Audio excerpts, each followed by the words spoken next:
Indvuna yetemafa umhlonishwa neRickenback etfule emaphakelo elive eminyakati imali wa 2024-2025 langu 29.42 billion emalangeni. Mbukela sikuvusele sikwemukela ehlelweni Tasephalamende. Libito lami ngingisamkelisiwe ngwakakhoza ngethemba ukuthi utafokota kuhlasana nathi lomuhla eluhlelweni. Kanamuhla ke mbukeli ehlelweni sabe silapha endlini yabaye esikhulu njengoba kuleminye imisebenzi iPhalamende elive nemsebenzi eqinisekisa ukuthi uhulumende uyafika ngalokuphelele esiveni live laseSwatini liyathuthuka nhlangothi donke. Sabe silapha endlini yabaye esikhulu lapho khona emalunga ePhalamende atabatsingitsa wona emaphakelo achisa lona litiko letemafa ukuthi ngikuphi lapho khona litiko lingaqinisa ngakhona kude live laseSwatini lithuthuke nhlangothi donke.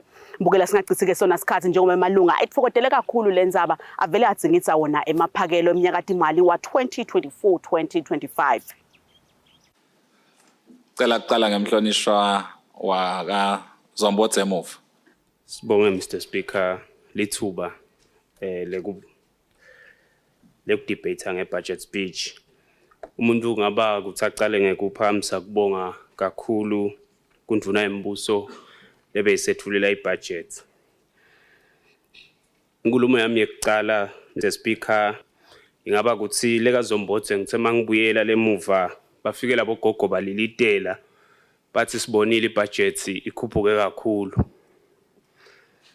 Bathi deke ngibofike ngibabutele kundvuna imbuso ukuthi ngabe uba consider inibona nakasetha emaphakelo. Ngendlule ngiye tiko letemfundo live liyabonga kakhulu liphakelo letemfundo liyabonakala likhuphukile. Ibudget yalo yakhuphuka yaya ku5 billion. Ingabe lokho kusho ukuthini kithi thine mhlambe lesine bantwana labalapha labahlala nabogogo labatinzanzane ngabe kusho ukuthi kungahle kuphele inaku kwabo top pub kulabantwana lesibabita ukuthi batinzanzane. Umuntu uphinze angendlulisa kubonga kwekuthi siyayibona imali yaka scholarship isho kwekuthi ikhuphukile. Umbuto endvuneni yembuso kungaba kwekuthi mhlambe umuntu afise kwati kwekuthi ngabe itawukhuphuka ini mhlambe le allowance lebese itholwa ngilabantwana le esikolweni njengoba kubonakala ne scholarship sikhuphukile. Bo inflation rates babonakala nabo bakhuphuka. Kuchubeka mhlambe siye tiko letempilo. Siyabona kuyavela liphakelo lelikhona la kuthi betempilo itholakele 3 billion. Ngabe nasibhedlela lesilapha enkonyeni lekuthiwa ngilu commission. Sicela indvuna yembuso imane ingiphe isithombe kwekuthi ngabe bona bayangena ini kuleli phakelo. Sibonile ku budget kuvela kwekuthi khola utawukhuphuka nga 4%. Bekucela nje ukuthi endvuneni kwangathi bekungaba nema adjustments noma sesikhuphukela nje ku 10% wale khola. Tindvo tidulile la ngaphandle. Sibonge neliphakelo lesilibonile leliconza ka sports. Siyambona somhlolo uyavela kwekuthi kuneliphakelo lalitfolile. Umuntu kungaba kuthi abute kwekuthenduneni ingabe lalamanye ema stadiums la khona kulama region njengoba sabona FIFA acaletela. Ngabe siyawa consider inona kwekuthi lokungenani ngeminyaka kube khona stadium lezama naso kusikhuphula siphose nabo sibe sezingeni lekuthi singadlalisa imidlalo yelibhola. Ngiyabonga Mr Speaker. Sibonge umhlonishwa wakaZombotse emuva, umhlonishwa waselibonjeni, umhlonishwa futhi Ncamphalala. Ngiyabonga mcondzisi wenkulumo nendlu yonke. I would also upload emagama emhlonishwa waseZombotse to thank and congratulate the Minister of Finance for crafting a national budget that will advance the development aspirations of eMaswati. Ngibuye kuyo inkulumo yemvuna ngicela nje ukuthi go through kuze ukuthi bahlonishwa balandzele kahle according to ema pages We can go to page 18, paragraph 51. Lapho khona sikhuluma ngelitiko letempilo kuthi hulumende ubuke kuthi eMaswati akhona kusitakala within an 8-kilometer radius. Lapho bangakhona kuthola khona lusito lwetempilo. Ukhanza kuthi ndvuna kulandzelekile lokhu Mr. Speaker, akhona lama health facilities, but the basic needs, one being bomake nabafuna kuyobeleka bamfana. Ukhanze kuthi the facilities are there, but those needs are not catered for. Bese make kudzinga kuthi uhamba over 100 kilometers kuze athole lolo sito.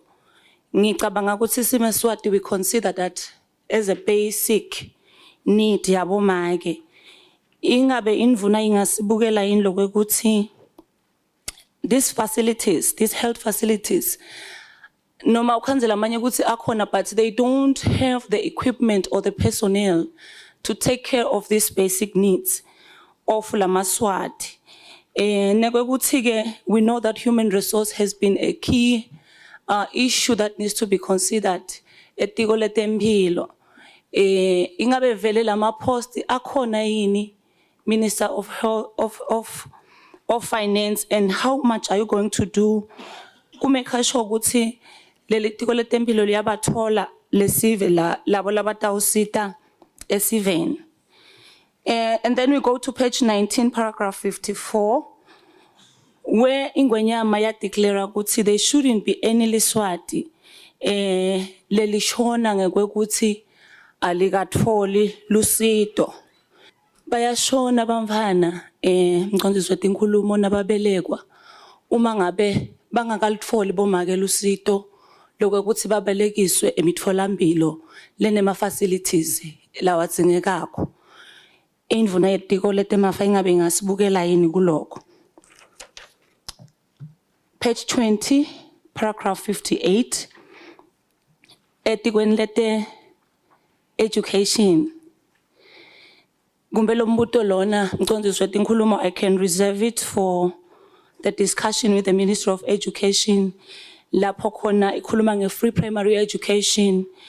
Kuthi how far has it gone in amending the Free Primary Education Act of 2010? Sibuya ku page 23, paragraph 69. Lapho khona sikhulumisa litiko lete labor.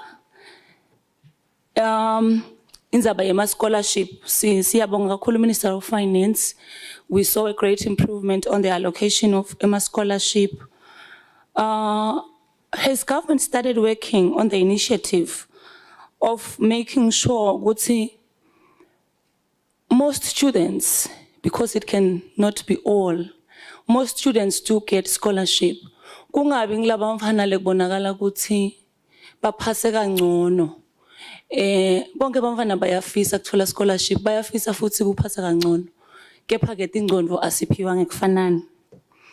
On the same page, paragraph 72. Thank you for the increase on the disability grant. Bekubuhlungu ndvuna yetemafa kubona sivele siphila nekukhubateka kuloko besikutfola. Yes, we applaud the country for that, and we are very grateful for the increment on the disability grant.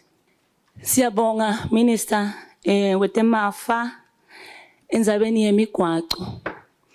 Lihle liphakelo Minister, kepha ngiyacela ngazuthi kumbe kube bekukhona kushintsha angathi Minister 390 million, I feel it's not worth the status of our roads in the country.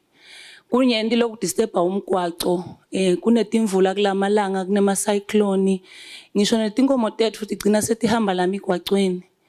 Nale makhaya kubi Minister la migwacweni.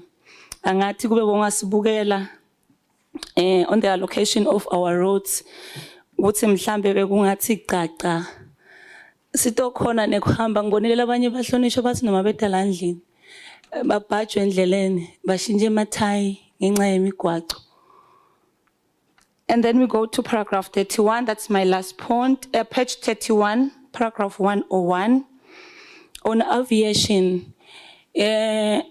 Ngiyacela minister mqondisi wetinkhulumo ukuthi ingabe ingakuphuthumeka lenzaba ye-accreditation to ensure ukuthi ma travelers noma ema clients ethu akabe opta for kuhamba asuke ngetinyawo aye eJozi airport ngoba angakhoni ku transfereka ima luggages awo from lakithi Eswatini kuyawehlisa umnotho lokho ukuthi bamvu bangacali la baqale emaveni la ngaphandle babone ukuthi they will have to recheck. It becomes a very long process and people will opt to drive to out of the country and start their journeys from there. Ngiyabonga mqondisi wetinkhulumo. Sibonge kakhulu Mhlonishwa. Umhlonishwa induna yelitiko lakaTinkundla. Ngiyabonga mqondisi wetinkhulumo. Sibonge nakuyo induna yaka finance inkhulumo emaphakelo leyakhombisa Mr Speaker lokuthi induna yetemafa ikanye nayo cabinet impeleni iwavile eMaswati Mr Speaker sibayeni nakakhuluma tindzaba letiningi letakhulunywa esibayeni vele itse induna yatibuka Mr Speaker. Mr Speaker nginendzaba nje tintsathu Mr Speaker ngitatikhulumisa. Yekucala Mr Speaker ngonje kubonga lokuthi induna yaka finance kukhona lekubukile manje kwentile towards kuvuswa kwetinkhundla Mr Speaker letashiswa even netalimala Mr Speaker. Sitsike Mr Speaker sikubonga lokho ukuthi live sikhona kulibuyisela isimeni masinyane Mr Speaker kumcwa kakhulu lokho kuletha sifundise live Mr Speaker. Nako nje Mr Speaker loku strengthen ne system yethu esiphethwe ngayo Mr Speaker lokukhombisa ukuthi system Mr Speaker lebanaka kubantu vele lesinabe khona kunemonakalo Mr Speaker unakeke masinyane Mr Speaker. Mr Speaker khona etinkundleni Mr Speaker iphindze induna yetemafa yathi ifake imali etikweni la ICT letawenda lokuthi through technology lama services afikelula lekubantu service delivery improve Mr Speaker nako siyakudumisa Mr Speaker lokuthi eMaswati sekakhale kakhulu lokuthi lama services kungumanga lokufika kwawo lephasi but ke Minister Finance ana Minister ICT they've simplified everything lokuthi it's not only the home board lengenda ukuthi ema services abe decentralized but nangana through technology liveli ngayambili Mr Speaker sasikudumisa kakhulu endweni yetemafa Mr Speaker lokho. Mr Speaker etiyona temfundo ngifuna nje kubuta endweni yetemafa lokuthi ingabe le budget i lion share yale budget yelive ibheke ka education ingabe vele babukile ngabantu Mr Speaker lokuthi vele lobuningi bale mali buta isolve le problem Mr Speaker lele ka education lokumela pha Mr Speaker angideclare lokuthi lekhaya kaNkosi kunebantu la ngikhuluma ngibashiyile bantfana basemakhaya bekho etikolweni le uyethuka ke nasobona imali lengakaya ka education kanti bantfana bahlele emakhaya kuthi kambe le mali ita influencer indaweni lokuthi ishintshe le quality le education Mr Speaker kuyakhala ema colleges kuyakhala etikolweni ukuthi quality of education seyehlile ngendlela esimanga Mr Speaker nalokuthi ngabe beba informile bamnikile le plan yokuthi vele iyondana education ukuthi ishintshe lesimo lesikhona enzaweni temfundo Mr Speaker even equality Mr Speaker vele icompromised ngendlela esimanga and esibayeni bekuyinzaba lehamba embili leyo ukuthi vele imfundo lesinayo nyalo akusasiyole ngasifikisa labo sona kuyakho ngasive Mr Speaker.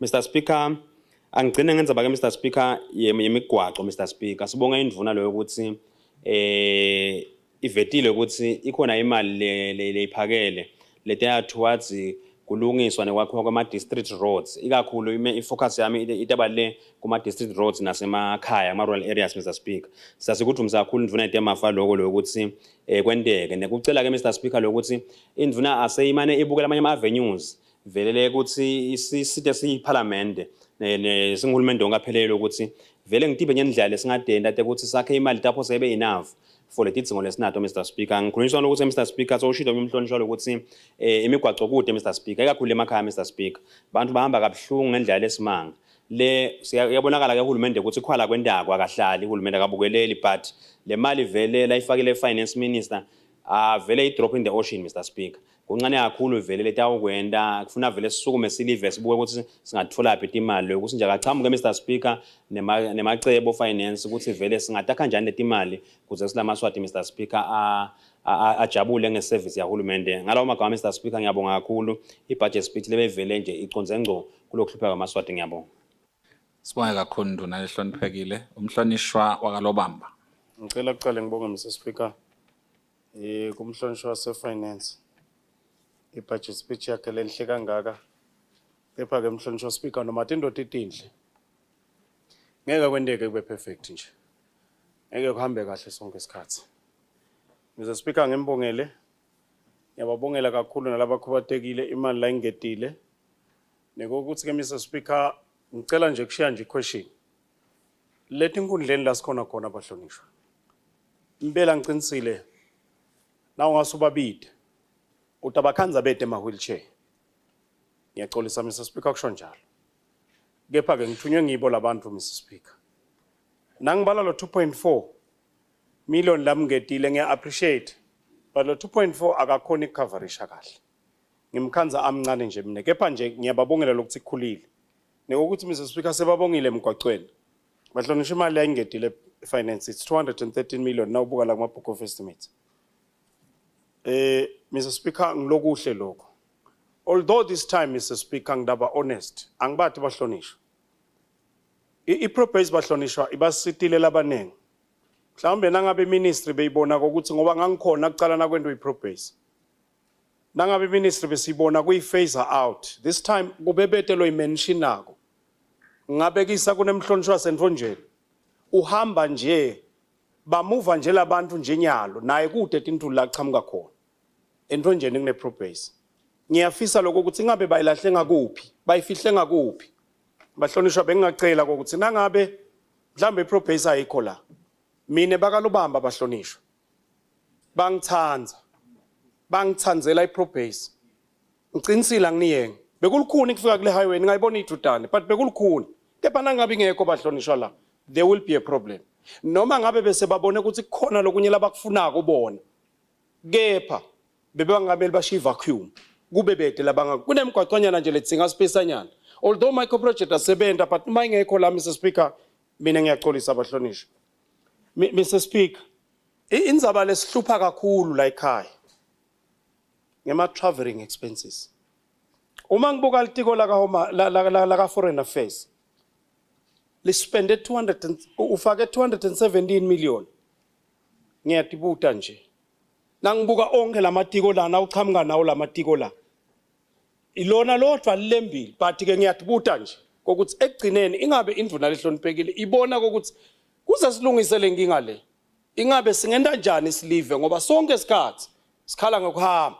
ukuthi hayi ngathi sihamba kakhulu ingabe singenda kanjani kulungisa lenkinga mhlonishwa speaker ngibonga kakhulu education 2.8 billion lamngedile kuhle lokho bantwana batawuthola kuleyo 2.8 billion batawuthola bekunene kukhulu bahlonishwa ngaphandle uthi minister lohloniphekile through you Mr Speaker in 2024 irevenue yakhe taw increase nga 2.2 billion yet mina nangifunza speech sakhe ngitibuta ukuthi ema policies lawasethile ingabe ngwapi latawenda ukuthi le revenue yakhe bese iyakhula nyalo la ishoko ngitibuta nje usinyalo lo 2.2 billion utawuchamuka kuphi Mr Speaker because now ubuka ukuthi ukhula from 24 to 27 ngiyatibuta nje Mr Speaker ngendluleke Mr Speaker sengifika la kule book of estimates la kuma sakhu receipts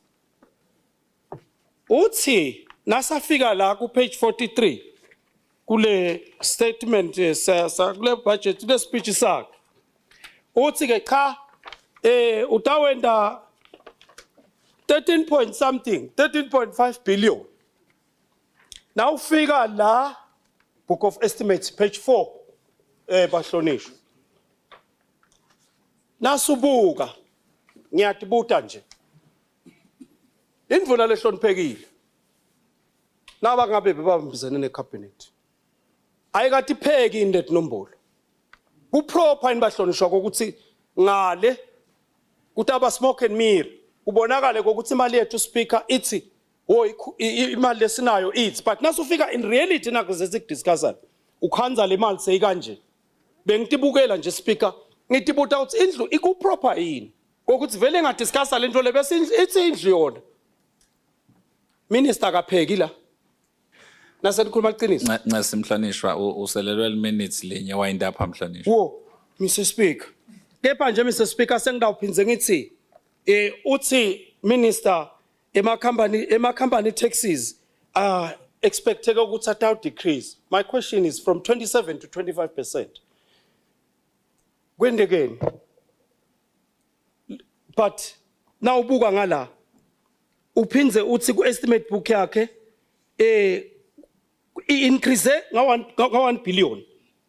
Nase ngibuka lapha edulu lapha kule company tax uthi i-increase kodwa wehlisile 25% seyini letawukhula Mr Speaker. Ngiyaxolisa Mr Speaker ngimbongele but nje Mr Speaker nangibuka la Mr Speaker la kule veleli sine problem ye cash flow. Ngisho etikolweni ngisho kuma parastatals ema subventions ethu ayaphutha kufika umbuto usekuthenini minister nakabuka letiko lakhe la khona lama technicians akhe are competitive in vele and Mr Speaker in look delay ukuthi le mali ifike kubo university job ubona konakele kanje. Mhlonishwa wami, thank you very much. Your time is up.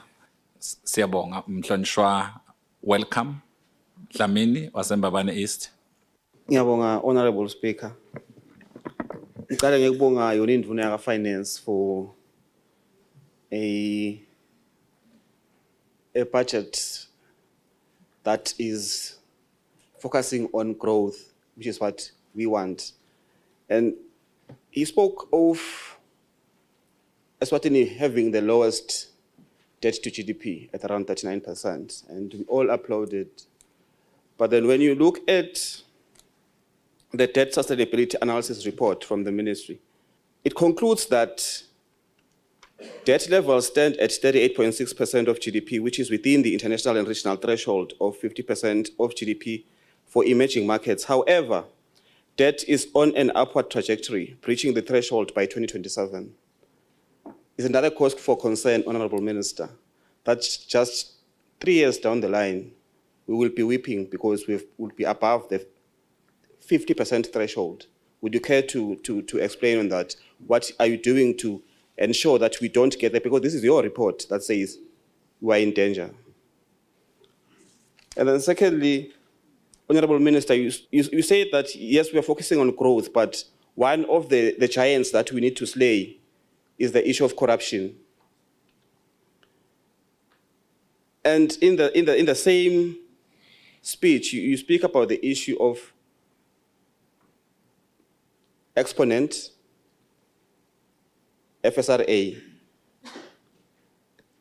and the fact that you have instituted a forensic on that what happened to Exponent. Honorable Minister, how far have you gone in unearthing what really happened at Exponent? Who took the people's money? Because from where I stand and many other in Maswati, this smells of corruption. This smells of money laundering. This smells of all the ills that you can think of when it comes to stealing people's money. And Honorable Minister, just recently we saw one of the people being mentioned in that investigation or in that saga right here in the country. We heard there's an arrest warrant out against that person. Who is protecting that person? Why wasn't he apprehended when he came to the country? And Honorable Minister, I'd like to say that shame on the person who brought that person into the country. That is one person who hates both the Emaswati and His Majesty. I'm saying this because people spoke seriously about this issue at Sibaya, and people have lost their monies through this. People have died because of this. Yet there's someone who brings this person to the country, unashamedly so. Nothing is told to this nation what's happening, why was he in the country. So we need a breakthrough here. If we are tackling this dragon that you want us to slay, Honorable Minister, this is one issue we have to focus on. And this is one issue you have to dedicate your energy into solving. 340 million is a lot of money. Then, Honorable Minister, you also spoke about the issue of FSRA doing this and that to ensure that such things never happen again. Why did they happen in the first place?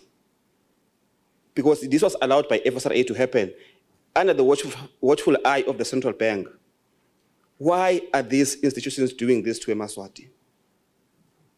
Honorable Minister, you also spoke, let me move on from that one, get into the issue of the central medical stores, saying that it would be turned into an SOE not far from now. Another SOE, really. We have so many such that the Minister of Finance engaged SAPAC to come up with a strategy on how we can decrease the number of SOEs, because they are a drain to the country's purse.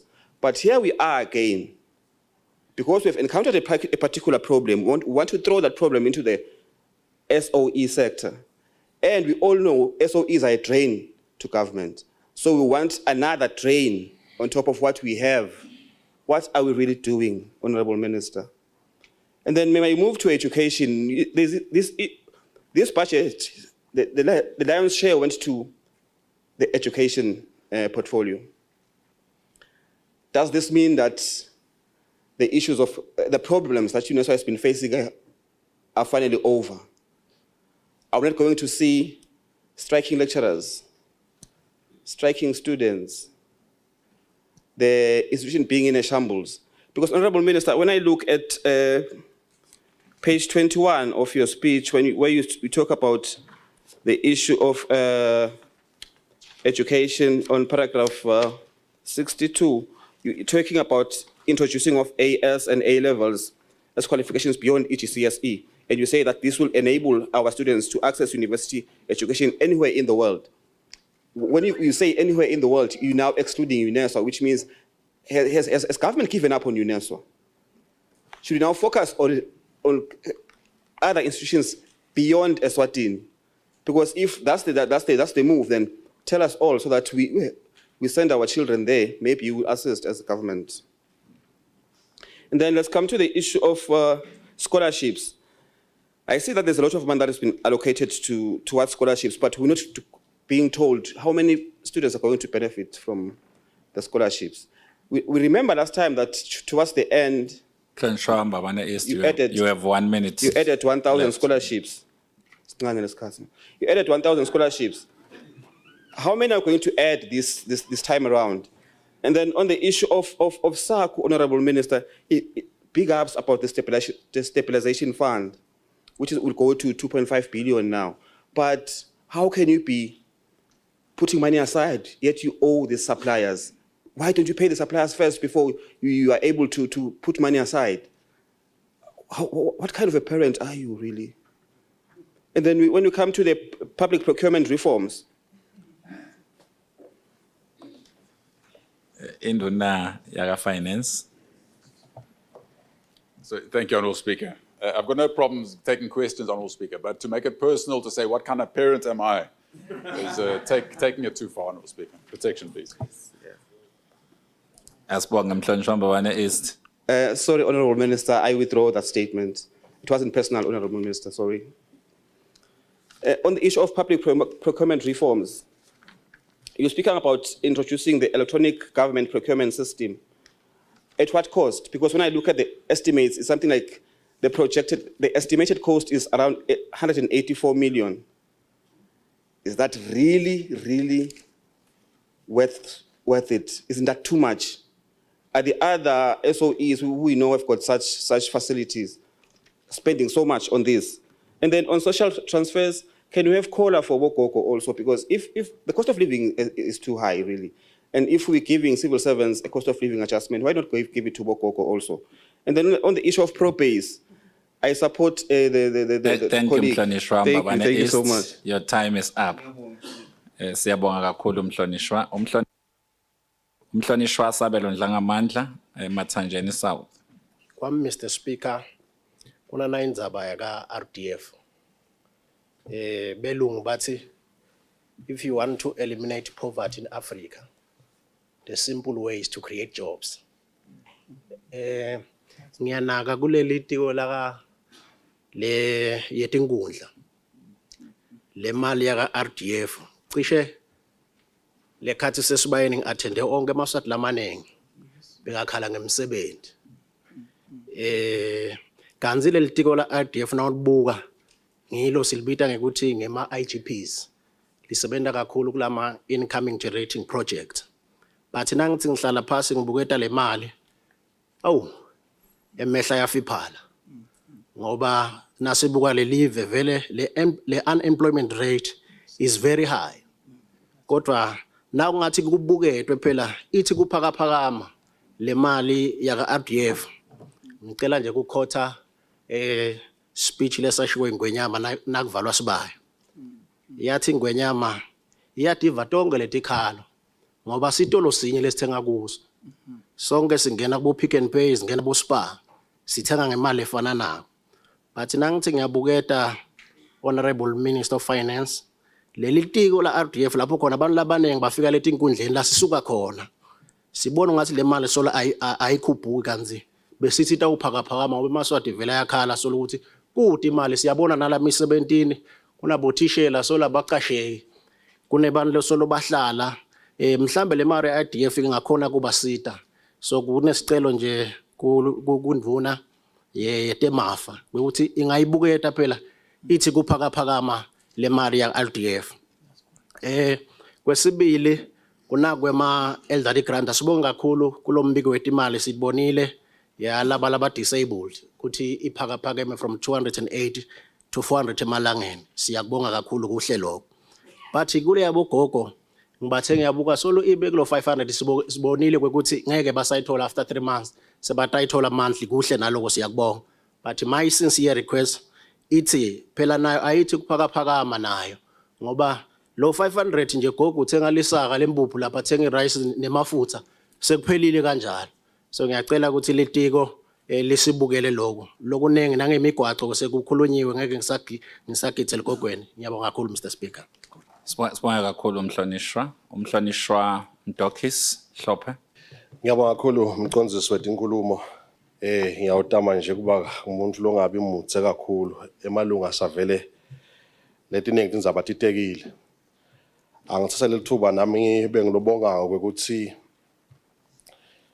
kwangathi iyabukeka ibudget noma kukhona la khona ungajabula khona njengomuntu nangabe kwendeka ngcono kiko kepha nje umuntu akathela ithuba lokuthi abonge ukuthi indvuna isinike ibudget lokucabanga ukuthi ibukeka kangcono ngumuntu emehlweni akho ikakhulu nangabe uthinza lohlangothi lwetemfundo nje kuyajabulisa impela kepha keke uyawuthanza umuntu ukuthi abe nelithuba ifunze nendlela yokusebenta kwa education ukuthi vele emehlo kahle kahle abheke kuphi kakhulu akangene nzabeni umuntu ngiyawukuthanda nje kuqala kakhulu ngenzaba naye la ithinzile umhlonishwa yakaLook Commission kwangazi ukuthi bengacaca vele kahle hle ukuthi nangabe sikhuluma ngahealth Look Commission vele ucabangekile vele lena ndzaba mina ke vele ngakhelene naye kakhulu anginayo indzaba noma mhlambe indzawo la sive singabheka khona ngaphandle ukuthi sigijime sibheke khona kaLook Commission nangabe Look Commission angekho la singalelenye licebo lekuthi abe ngumfana lo nayelela kakona naye futhi kanjalo ngiyibonga nje indzaba yebudget iphindze futhi ngibuya sigabeni sekuthi kuleli tiko letemfundo la sigijima khona kakhulu sijabela ukuthi labanengi bayothola ama scholarships umbuto uthi bangaqedza kufundza bayaphi uma ngabe emathuba emsebenzi angekho ngikaba nelithuba lekuhamba edolobheni nangabe sekuhwalele ibhlungu indzaba lesedolobheni lo ikhanza lamadolobheni ibabhlungu kakhulu ngaba nesikhathi futhi sekuthi sengeke bavusele lawa lengibakhanza ebusuku edolobheni angathi noma labaningi babakhanza yini ingahlekisa kulabanye kepha ihlekisa nangixoxisana nalamaswati lamaswati lavotile lawo lamaswati lasithumela ngekhathi kuthi sitawukhuluma indzaba tabo nawe endlula ngendlela uthi hawu baphethwe buhatha bendani lapha banvana bemaswati labasuka emakhaya baye emsebentini basinabasebenza lele bakuthwala emsebenzini akubendi baphile babuya ekhaya bakhanze ukuthi indleko tekuphila tisetulu kakhulu bese babona licebo lekuthi kude umntwana atawuvukela esikolweni kusasa akhwele ibhasi asekumane nami ngiyikhombe tudane bafike bobabe nabe bakhona bathatha advantage bashiyele okuncane lalabathengisa ngemtimba ebusuku uvukele ekuseni aye emsebenzini amafemini abuye nelite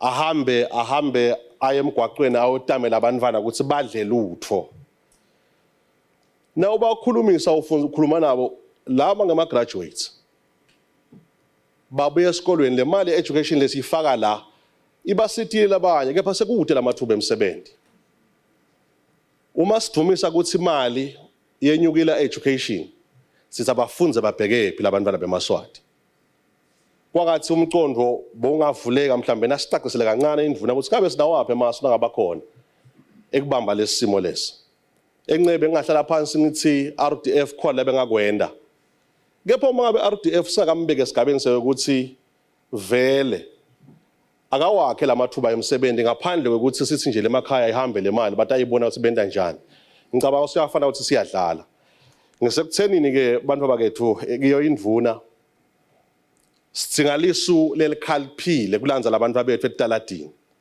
akusibo bonke labane buhatha kepha simo sibakhomba khona angibuye futhi kiyo indvuna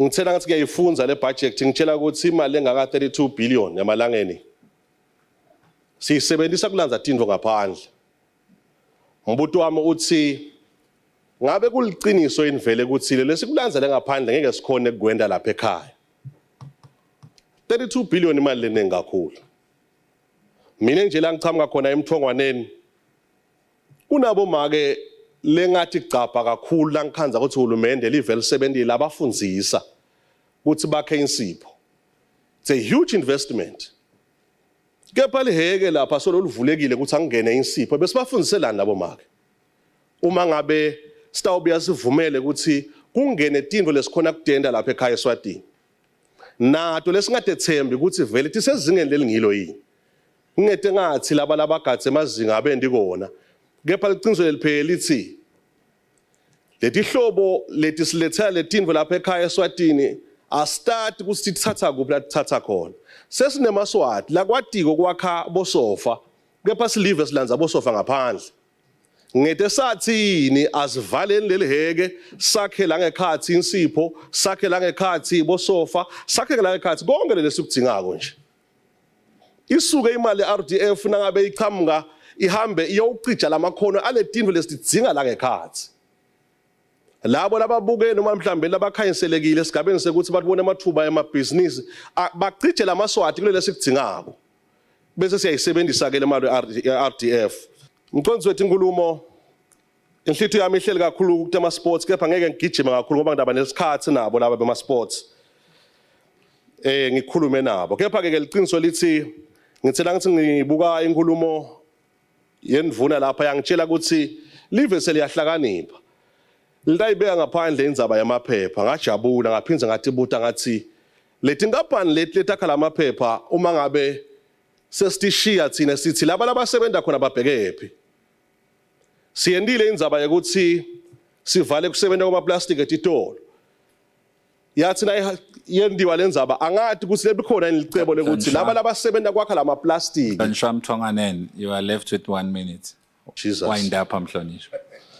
uma ngabe laba ngiyabonga kakhulu emconzweni inkulumo uma ngabe laba labakha lamaplastic singabacabangeli asitikhanzini ngalentuthuko sibanga inkinga lebheka phambili ngiyagijima futhi ngamatubane kona vele inhlithiyo yami seyikabi ngoba isikhathi sesibalekile engabe indvuna iyaconza yini mhlawumbe away ukuthi kwentekani ka revenue le emaswati la abhadala khona le mali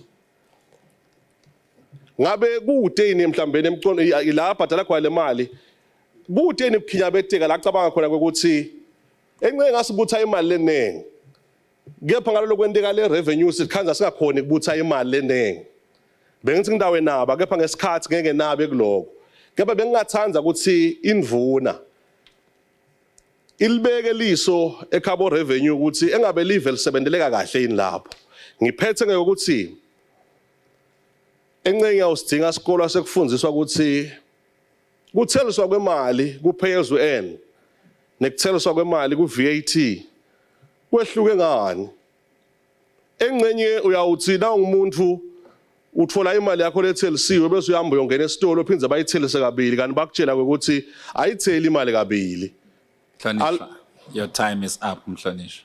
Sibonga kakhulu Mcozweni Nkulumo. Nangemambala kuyashisa khona endlini yabaye esikhulu emalunga njengoba akhethwa ngisosive khona emangweni khona etinkundleni endawona umsebenzi lathunywa ngisosive sekulungisa lona live laseSwatini etinhlangothini letahlukene.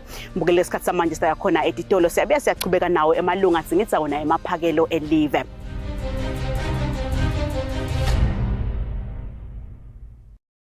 At Spar, we've checked every price, counted every coin, and cut every cost to bring you Spar Super Saver Week. Get even more for your money, like Maggie 2-minute noodles multi-pack for just $26.99 and 900 gram Spar apricot or mixed fruit jam and 400 gram peanut butter. Buy both for 60 Emalangeni. It's Super Saver Week at Spar. 4 to 10 March 2024 only. Exclusive to Spar Rewards customers. That's why we shop at Spar. No more single fly. Let's go, let's go, let's go.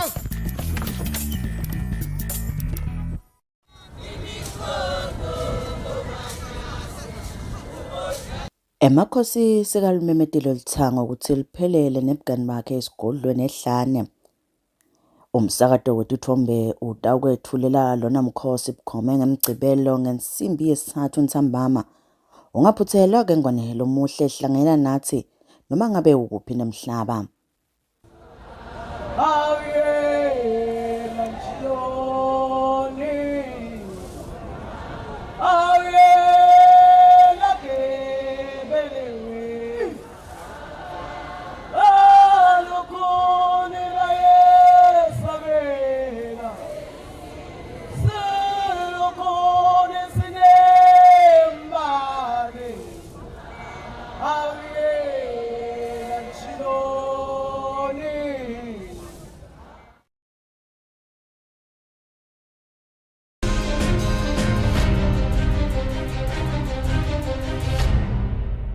Mbukeli welcome back solo sikulo lihlelo Tasephalamende sethemba siyathokoza ukuhlalisana nathi lo muhla ngalesibili ebusuku sisendlini yabaye esikhulu lapho khona abahlonishwa badzingetsa wona emaphakelo elive eminyakati imali wa 2024-2025 asivele sichubeke nawo emalunga adzingetsa wona emaphakelo. Honorable Speaker, uma ubuka le budget uyikhanza ukuthi nembala iphendula khala ke sive esibayeni. Nembala itarget ku economic growth. Sive sikhale kakhulu Speaker ngema projects ladulile la ngaphe level lachubeka kwa drain imali. Kepha ke nawuthi uyalapha ku paragraph 9 uyaveta ukuthi ama projects la njengabo that is page 6 la njengabo Manzini Mpanze bo ICC bompanze Mbadlane bonhlangano siqunusa bomanzini Golf Course interchange bolusip phase 2 ma projects le budget itawacetsa le khona le yakho minister waka finance and PPC Honorable Speaker. Sithike lokho siyakuthakasela ikakhulu ngoba kutawunjinja lo mnotho welive ku create umsebenzi lokushothi nje labaningi labasha labakhalako ukuthi abakacashwa bathathu khanza sebaqashiwe nemaswati lamanye lebekede amathuba emabhizinisi athathu khanza sanawo amathuba lokusho kona ukuthi awu sikhutha lwandle ikakhulu ngale budget le ngeke ukuthi yathi wathi kunena sigijime sithi inkwe sicethe phuya even naye ke imthelela yakhona sesiyayibona le budget itarget lokho kube indzaba yema civil servants Hulumende lo nguye speaker, uhulumende lona human resource lenokuthula, le productive, le motivated. Now usuke ubuka le budget uyakhanza ukuthi nemali le around 350 million lebuka ukuthi tisebenti ta hulumende akube khona leti kutholako in a form of cola. Sitakhumbula ukuthi simaswati sibuye simende simadima kanti umhlaba wonke nje jikelele lapho khona bekunabo covid hulumende bekade kahle timali kepha ke lo wethu uthi noma ngabe usaphuma kuleto tinkinga bekabhekene nato akube khona lokuncanela kunika ema civil servants lokho ke kuyinthokoto lenkulu sengithole nje netincingo letinenge basho bathi nangoke uhulumende wetinkundla lesimati lokucabangela abantu lwathi abantu bokuthi kufanele kube khona labakudlako kufanele kube khona labaqhubako nabo lokutabaphilisa bamaswati sithi ke siyakubonga kakhulu futhi le budget inemali lenga 65 million yeqhubeka ekutheni ku convert ema posts la temporal sale aba permanent and pensionable ikakhulu ka education lapho kunekhala lukhulu kakhulu lokusho ukuthi ke hulumende wetinkundla ngekuthunywa ama course nesive sonke semaswati uvile lokukhala kwabothishela sikuqale kule financial year lesikuyo lokusho kona sina kule financial year letako sitamngeta 1000 abothishela labathatha khanza nabo sebabothishela sebanokuhlonipheka even lokho ke kuyakuletha kuthula sithi ke ngile budget lena honorable speaker kube tindzaba temigwaqo for a country to develop honorable speaker yawubita ukuthi kube nemigwaqo lengiyo even sithi ke siyathokota ukuthi kunemigwaqo lesetargetiwe le tawunjinjwa yekele kuba lithuli kube netha khona emaswati kuhamba busika nehlobo emabhizinisi akhona kuflourisha ngokuthi nembala kutabe kune movement letabe sayilula ngaso sonke isikhathi lokho ke kuyastimulate amabhizinisi ngabe kusemadolobheni ngabe kusemakhaya ngalo sisekunale ease la ku movement sithi ke asikubonge kakhulu nekokuthi nje kwakhona ke ama factory shells akhona la kule budget speech ema factory shells asasabalaliswa ayemakhaya nangabe atawe emakhaya kuyawudzinga vele ukuthi kube nemigwaqo longiyo lo tawukhona kuhambeka kude investor lo tawuhamba awufaka umsebenzi awenda ibhizinisi enkundleni lapho khona kungahambeki ngoba phela uyobe udifaka ku risk uthi nasekufika zamcolo utawuhambisa njani amagoods akhe kepha ke ngalokuthi ke kuna hulumende locabangela sive siyabona lokho ukuthi imigwaqo seyikhona le targetiwe imigwaqo letawakhiwa yende kokuthi kube nokuhambeka even kube nokuncibilika wetemnotho kube indzaba yaka health ngivile nje indvuna honorable speaker ikhala ngereport ukuthi ngana ibona solo kuyagijinywa ikhona ke la kuyakhulunyiswa ngale report yafunda ukuthi ekutheni sitawubona ukuthi ngikuphi la kungahambi kahle khona singalungisa sente njani so sengithi ke asikubonge ke lokho nekokuthi nje kuyafuna lokuthi ku transform vele lena le central medical stores igcine i-parastatal yahulumende iyakhulumisa ke le budget speech le sithi ke asikubonge kakhulu ngokuthi cishe ithinza onke ama areas netindzaba taka education njengoba sikhona sibona nje ukuthi kukhona imali efakiwe isho kona sinalo education ifuna anakelele emaswati akhala ngetindzaba temfundo yemakhono ukuthi mina ikhono lami uNkulunkulu langipha lona ngiliphi kepha ke lebe ikhona besathi lokho ukuthi loyo mntwana loyo utata ikhanza angakhona kufunza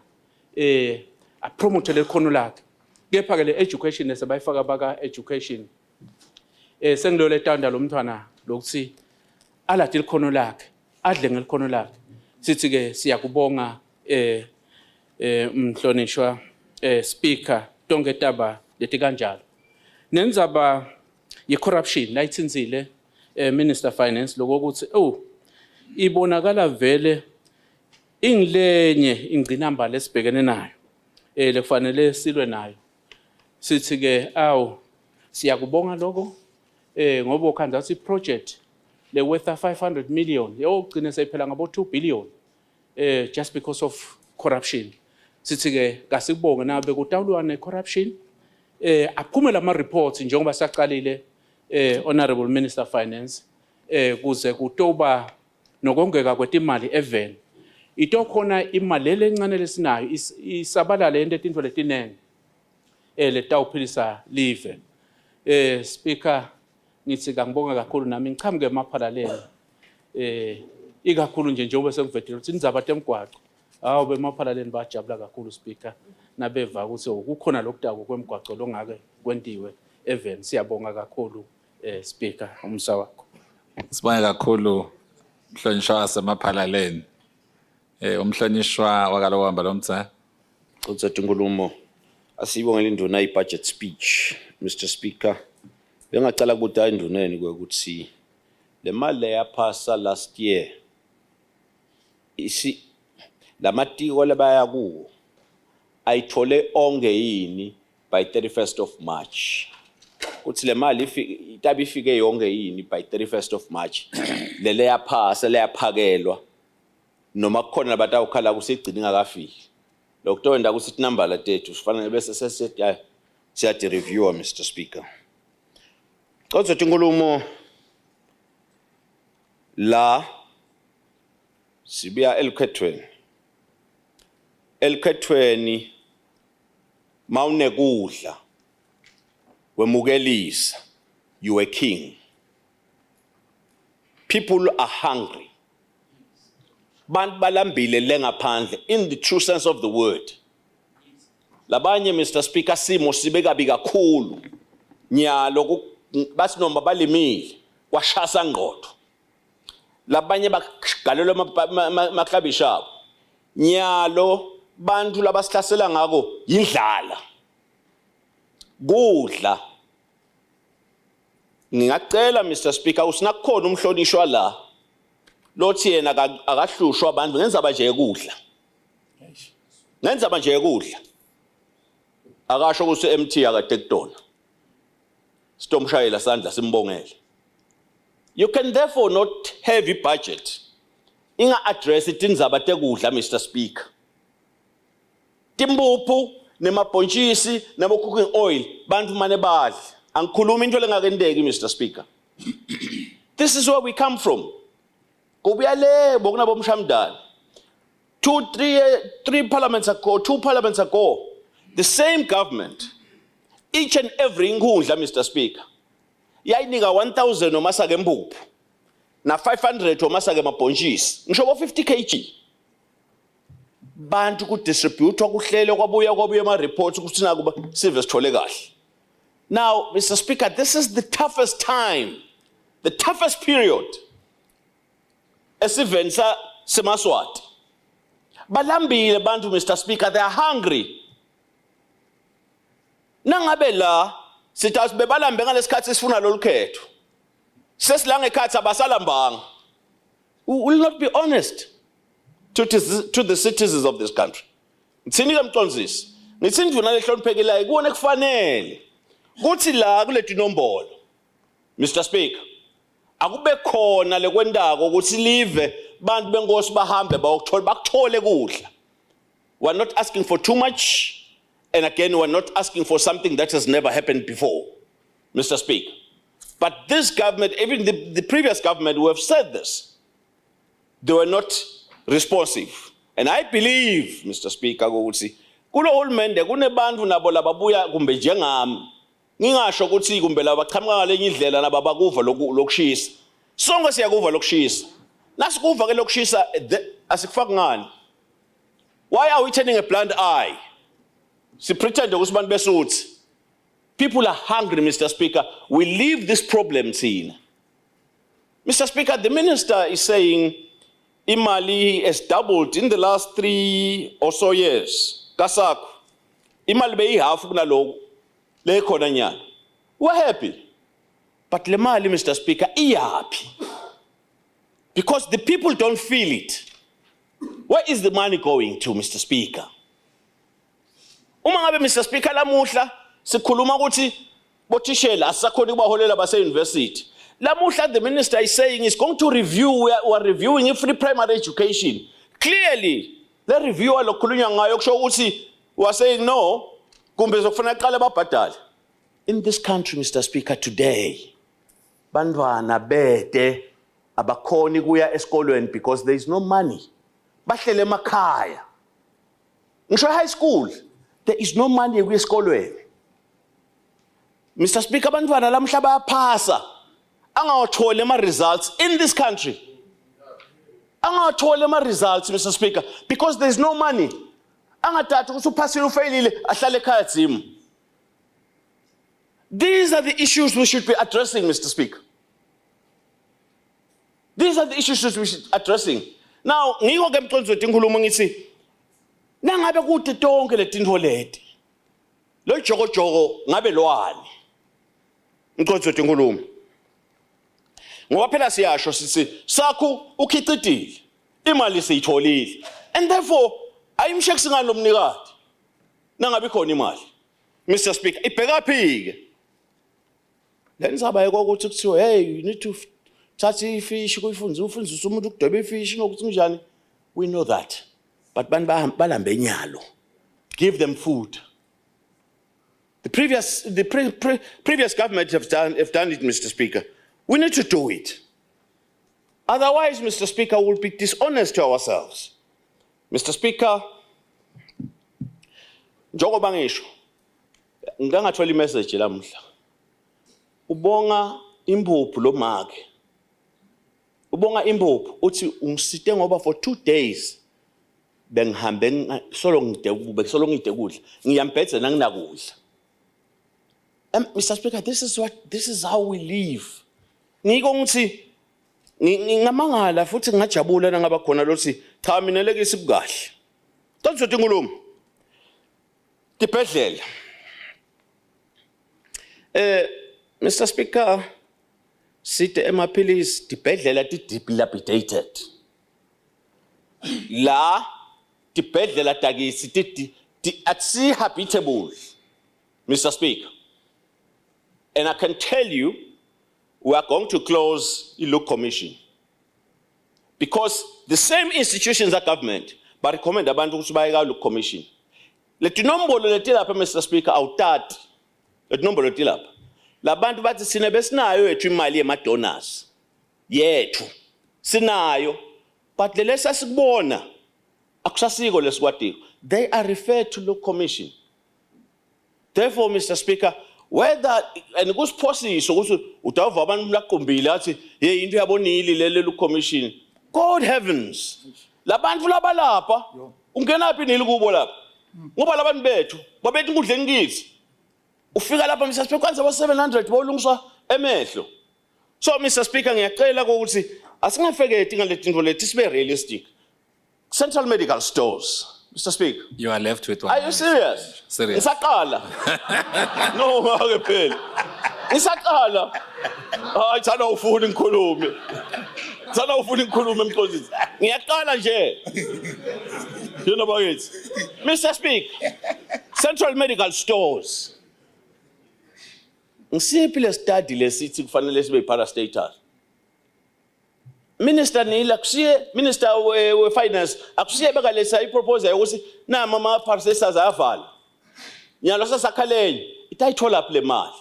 Ngibuta ukuthi Mr. Speaker sikuthathe phi lokho ukuthi kufuna ibe iparastatal i-Central Medical Stores. Hey uyabona uyangilwisa man. Yes Jehovah. Mr. Speaker, sangishito ukuthi we are breeding an uneducated youth. My last point ngahlonipha wethu Speaker. Indzaba ye-CITES. Lapha kukhulunywa nge-big game parks, Mr. Speaker. Big game parks. I mean in Big Five. Big Five National Park rather. Mr. Speaker, we are about to be suspended. Lega CITES. Ngendzaba ye-legislation losolipenda. Reason being kuliwa nenzaba yokuthi yini letinyamatane tingayeministry. Ngubani wamikisa letinyamatane lega big game parks? Akusiye sandla sikhulu. Kodwa unokuminister uphinze ulwa naloko. It can't be, Mr. Speaker. That is why we don't have CITES legislation. That is why we want to be suspended over there. Lamhla uthi asikhuluma ngalabo big national park, whatever, big 5. But awendani, because we are not accepted le. So long as isingakawendi lo mthetho lo. I thank you, Mr. Speaker, but yey ungethusile namhlanje.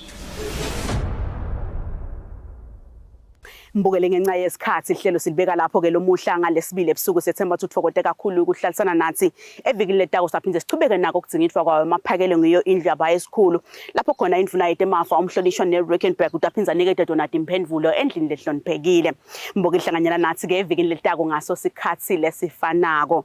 Samkelisiwe khoza nalolonke libandla lilethelelo naluhlelo Tasephalamende sithi nisale kahle.